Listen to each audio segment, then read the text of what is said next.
tardes. Es un orgullo de clase ver todo esto lleno, ¿no? Y sentirse acompañados. Y esperemos que la compañía sea fructífera para un lado y para otro de este escenario. Bueno, os presento, a modo de pequeño coloquio previo y que sirva de introducción a la proyección, Miguel Ángel Sánchez es el director y guionista, por lo tanto, el máximo responsable de lo que pasa aquí. María Jesús Izquierdo, que es historiadora y colaboradora fecunda de la Fundación Jesús Pereda en todo lo que se refiere a cuestiones de memoria, obrera sobre todo, y Vicente Andrés, que es el secretario general de Comisiones Castilla y León. Y yo soy el presentador, un tal Broncano. Toco el bombo. Vale, dicho esto, brevemente, para saber qué vamos a ver. Miguel Ángel, tú que eres director y guionista, ¿qué nos presentas en Orgullo de Clase? ¿Qué tal? Buenas tardes. Pues nada, un placer estar aquí, ver este sitio tan lleno, el aforo completo prácticamente, para ver el documental. Bueno, el encargo, digamos, que era hablar, contar una historia del movimiento obrero de Castilla y León. No era fácil y yo creo que, bueno, pues fuimos muy atrevidos, muy ambiciosos y, bueno, pues yo creo que el resultado responde de alguna forma a esa misión o ese encargo que se me encomendó hace casi un año, porque ha llovido ya desde que empezamos a hablar del documental, ¿no? Bueno, por un lado se podía hacer una historia de episodios más o menos heroicos sobre la lucha del movimiento obrero desde, bueno, pues, desde la Guerra Civil prácticamente. El episodio más antiguo es la toma de la Casa del Pueblo, el acoso y el asedio y la caída de la Casa del Pueblo de Valladolid el 18 de julio del 36, y bueno, pues he pasado por la Marcha Negra, por el episodio de Puertas Norma, la deslocalización, ¿no?, de la fábrica de Puertas Norma de Soria. Había, digamos, distintas secuencias y distintos momentos de los que teníamos que hablar y que era interesante que se hablara de ellos, pero yo tampoco quería hacer un documental histórico al uso, con una voz en off y una serie de archivos nada más, unas entrevistas que ilustraran todo eso, sino que me parecía que había que intentar actualizarlo y darle una perspectiva más actual y más fresca, si quieres. Y en ese sentido, bueno, pues intenté también contar un poco la cotidianidad del sindicato y hablar de comisiones obreras en Castilla y León hoy, actualmente. Y me preocupaba también que una cosa se integrara en la otra, y que, bueno, pues no fueran como dos películas distintas dentro de una, sino que dentro del mismo documental, digamos, que tuvieran cabina o se integraran tanto los episodios históricos del pasado como el presente. Bueno, ya me diréis después si eso está o no conseguido. Yo creo que en parte sí, uno siempre quisiera más, uno es muy autocrítico con lo que hace, pero yo creo que sí que se habla de la actualidad y de lo que el sindicato hace hoy y de la necesidad de que el sindicato esté despierto y esté vivo hoy, y también eso se retroalimenta con la historia de comisiones en Castilla y León en el pasado, ¿no? Y de alguna forma lo uno, ya digo, que participa de lo otro. Vale, pues el micro. Susa, tú haces, intervienes en uno de los capítulos, el que ha mencionado, el más histórico. Ahora que dice el señor Feijóo que hablar de esas cosas es cansino, ¿tú tienes la misma opinión que ese gran humanista? Hola. Bueno, lo primero que quiero decir, bueno, disculpadme por la voz que tengo un catarro un poco considerable. Quiero dar las gracias a Comisiones, a Vicente, a Ignacio por permitirme colaborar en el documental, y sobre todo a Miguel Ángel porque me trató estupendamente. Que si es cansino, bueno, yo creo que realmente lo que es absolutamente cansino es que todavía en la actualidad tengamos que estar demandando una derecha democrática que asuma, que reconozca que lo que ocurrió el 18 de julio fue un golpe de Estado, que condene la dictadura sin ningún tipo de ambaje y que no blanquee el franquismo. Creo que es cansino que vuelvan a humillar a las víctimas hablando de concordia. Creo que es cansino que sigamos teniendo a miles de asesinados en las fosas y que su partido no reconozca la criminalidad consustancial del franquismo.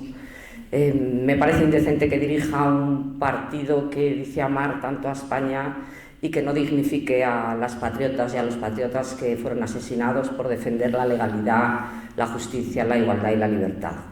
Y sobre todo me parece que dice que es cansino hablar del 18 de julio, teniendo en cuenta que lo tenemos desgraciadamente y en la actualidad tan presente precisamente por cómo actúa, ¿no?, su partido.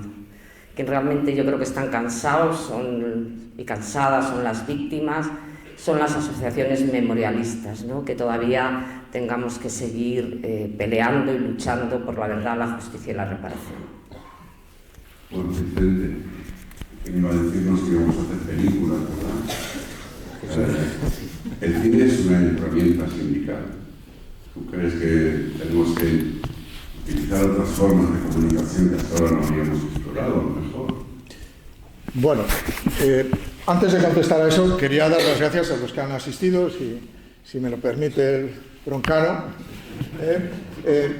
Hoy no hay ninguna institución invitada a este acto, solamente hay una, que es el presidente del CES, el Consejo Económico y Social de Castilla y León, que formamos parte de esa institución de Castilla y León.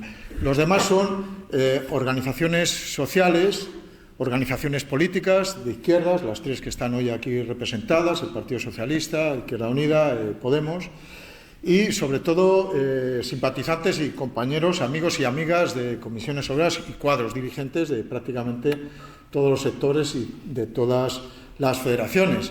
Y bueno, venimos a un acto cultural porque es a través de la cultura donde hemos decidido ampliar, y entrando a la contestación de Ignacio, donde hemos decidido ampliar nuestra lucha contra la extrema derecha, ¿no?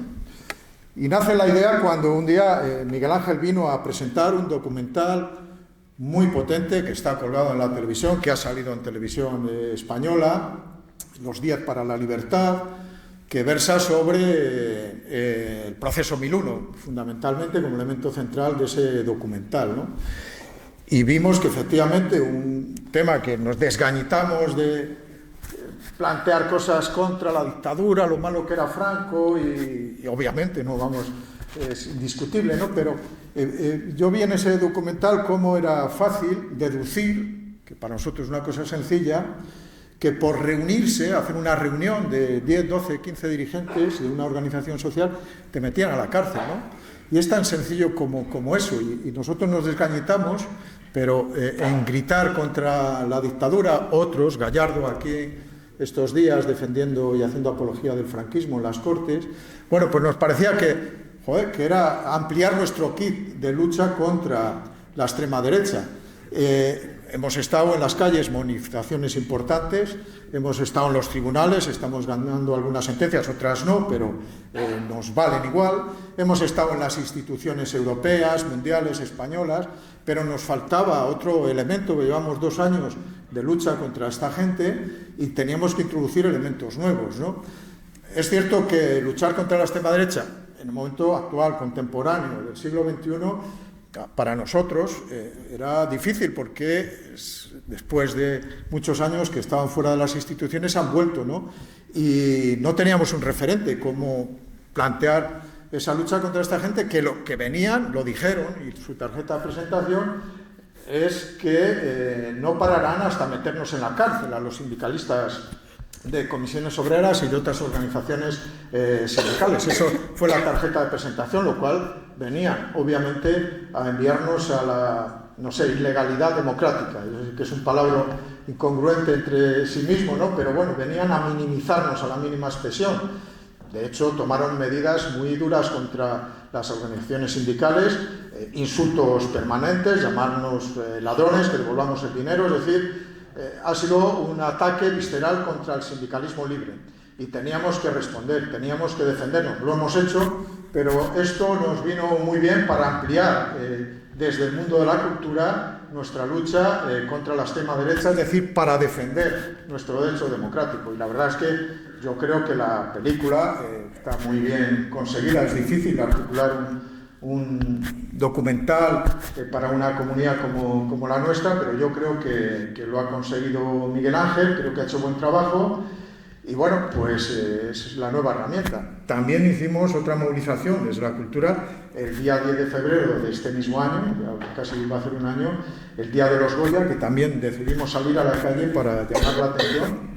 Y por cierto, conseguimos que Ana Belén se pusiera un pin que sacamos en aquella movilización y en uno de sus trajes de presentación, porque se cambian muchas veces en el conjunto de la gala, pues lo llevaba. Bueno, la cultura como herramienta de lucha contra la extrema derecha. Movimiento obrero ayer y hoy, eso es lo que se ve en esta película, que era lo que tú también querías, y al final cuando estuvimos hablando lo que queríamos mostrar ayer y hoy, no solo es una película nostálgica, sino también el presente de nuestro trabajo, ¿no? Bueno, lo ha dicho Miguel Ángel, claro, es que la verdad es que todos tenemos un poco en la cabeza la historia del movimiento obrero, pero ahora hemos tenido que, al sentarnos con Miguel Ángel, hacer la perspectiva histórica de prácticamente 100 años, ¿no? Cuando Comisiones Obreras solo tiene 62, pero claro, no se trataba solo de Comisiones Obreras, sino mostrar la historia del movimiento obrero de Castilla y León desde su origen, ¿no? Y nos remontamos prácticamente a Durruti, que era secretario general de la CNT, que era un líder anarquista de León, hasta luego, lógicamente, la UGT aquí en Valladolid, porque existía ya en aquellos momentos en UGT, y lo explica bien la compañera Chusa en el documental. Ahí estaban socialistas, comunistas, republicanos, trabajadores y trabajadoras en general en la UGT. Bueno, pues eso fue un acto muy importante también, heroico, yo diría, de defensa de la legalidad democrática, como es la defensa de la República, que pedían armas. Bueno, ya lo cuento, no voy a entrar en ese terreno, pero eso fue importante, el movimiento obrero organizado en aquellos momentos defendiendo la legalidad democrática, pasando por una de las mayores huelgas contra el régimen franquista, que fue la huelgona del 62, ¿no? Que se extendió, empezó en Asturias y siguió por aquí, por Castilla y León, fundamentalmente León, en Villablino, que están aquí los compañeros que fueron no testigos directos de esa huelga, pero sí de otras movilizaciones que están hoy aquí presentes, que por cierto, muchos de los historiadores sitúan en la huelgona del 62 en Villablino como primer lugar donde Comisiones Obreras no se disolvió. Ya sabéis que nuestro origen era, se montan unas comisiones obreras para un conflicto, se acaba el conflicto, se disuelve la Comisión Obrera. Pues en aquella huelgona los historiadores dicen que fue el primer lugar de España donde no se disolvió esa comisión y tuvo continuidad y fue perenne. Bueno, a otros da igual que fuera el primer sitio que el tercero, da lo mismo, pero bueno, siempre uno tiene ese prurito de que en su comunidad autónoma hubiera pasado eso. Y luego, pues, que nosotros hemos afianzado la democracia también con el diálogo social, que yo creo que fue una herramienta importante, pero no solo es la lucha es para conseguir un objetivo, y el objetivo siempre es acordar, es pactar para avanzar, ¿no? Y el diálogo social, pues en esa correlación de fuerzas nos ha valido para avanzar. Y también otro repaso con la lucha antifascista, si cabe expresar, en estos 2 últimos años. Yo creo que Miguel Ángel ha hecho un gran trabajo recogiendo 100 años de historia del movimiento obrero. Yo le felicito, estamos muy contentos con el trabajo que ha hecho. Movimiento de obreros y de obreras, Susan. Bueno, hablamos de movimiento obrero, pero de obreros y de obreras. Sí, obreras también. Efectivamente, las mujeres van a participar, las mujeres republicanas van a participar clarísimamente en ese movimiento obrero. De hecho, la Casa del Pueblo, que es el episodio que se narra aquí, la toma de la Casa del Pueblo, que es un símbolo de la resistencia obrera esa noche del 18 al 19 de julio, fueron importantísimas para las mujeres de las primeras décadas del siglo XX, para las vallisoletanas. La Casa del Pueblo y otros lugares de sociabilización obrera y republicana, porque allí estas mujeres van a entrar en contacto con eso, con las nuevas ideologías, con el socialismo, pero también con el comunismo, con el anarquismo. Van a recibir formación, van a recibir educación, y eso hace que sean sujetos activos de la construcción del régimen republicano y también de un nuevo modelo de mujer que empieza en ese momento, es el protofeminismo vallisoletano, que rompe clarísimamente las reglas del juego patriarcal. Eso les permite ese mayor nivel de conciencia de clase que han adquirido, una mayor formación política, mayor formación social, les hace efectivamente participar en actividades como la enseñanza, la sanidad. Desde ahí van a defender los derechos de las trabajadoras, no pierden nunca ese horizonte, van a defender los derechos de los más desfavorecidos, la educación sexual, y por lo tanto desde ahí también van a estar en la base de las movilizaciones obreras. Van a estar participando desde la huelga revolucionaria de octubre del 34, están participando activamente, y si no participan activamente serán las protagonistas de organizar las manifestaciones más importantes para pedir la libertad de los compañeros, para organizar cajas de resistencia, y también van a participar en todas las demás huelgas importantes del periodo republicano y por supuesto en la misma huelga revolucionaria del 18 de julio.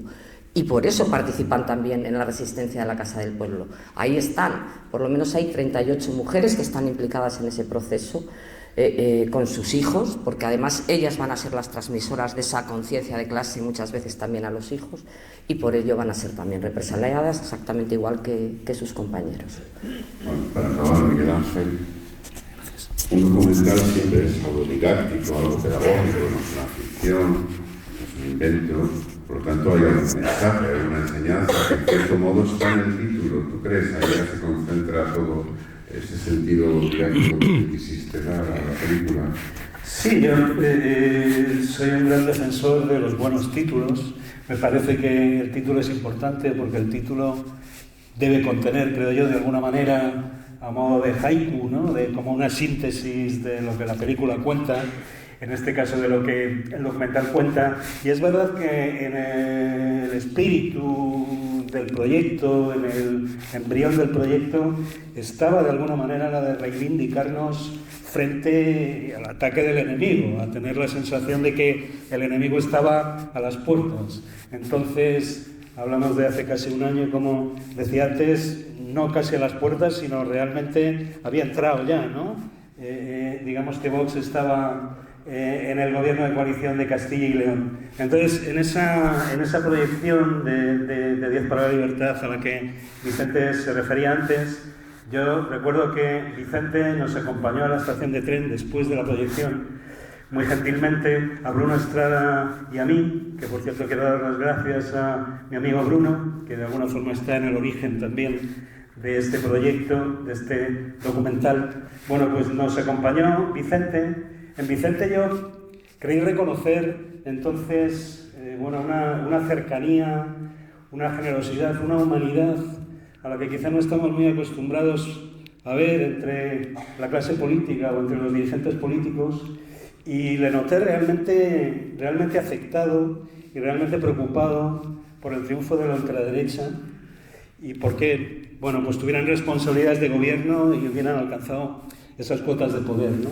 En ese sentido, y eso fue anterior incluso a la misión de hacer el documental, al encargo del documental, sí que yo creo que establecí un vínculo con Vicente, al que tengo que dar las gracias desde aquí, porque se ha entregado absolutamente al documental y ha seguido pues muy generosamente todo el proceso. Y de alguna manera en el origen del encargo estaba eso, ¿no? Vamos a reivindicarnos, vamos a levantar la cabeza. Ahora parecemos como si fuéramos los malos de la película, cuando no es así. Los malos son ellos realmente. Los que tienen que estar avergonzados son ellos realmente, no nosotros, ¿no? Nosotros lo hemos hecho bien, hemos hecho el trabajo que había que hacer, ¿no? Y desde hace muchos años. En ese sentido, me gustaría que el documental recogiera, o que la enseñanza o el mensaje fuera precisamente ese, ¿no? Hay que levantar la cabeza y hay que seguir, digamos, con ese espíritu de lucha y de rebeldía de aquí en adelante. Bueno, pues esta es la presentación. Ahora hay 1 hora y 19 minutos de documental, lo digo para que calculéis si resistimos. Ha intervenido mucha gente, no voy a nombrar a nadie, muchísima gente, se han rodado muchas horas, luego ha habido un montaje extraordinario también, Roberto que fue en cámara, música, han intervenido muchas personas, yo agradezco a todas ellas aquí en este trabajo. Algunas salen, otras no salen en la película, pero todos nos sentimos retratados porque todos y todas tenemos orgullo detrás. Vale, muchísimas gracias.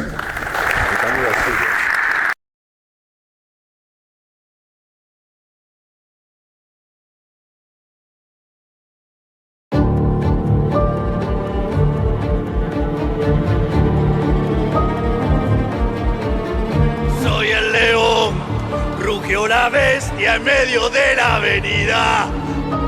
Género y diversidad, afuera. Ministerio de Educación, afuera, afuera, afuera, afuera, afuera. La de las instituciones que ha apoyado el golpe, como los sindicatos, comisiones obreras y UGT, reciban un solo euro público de los presupuestos de esas regiones.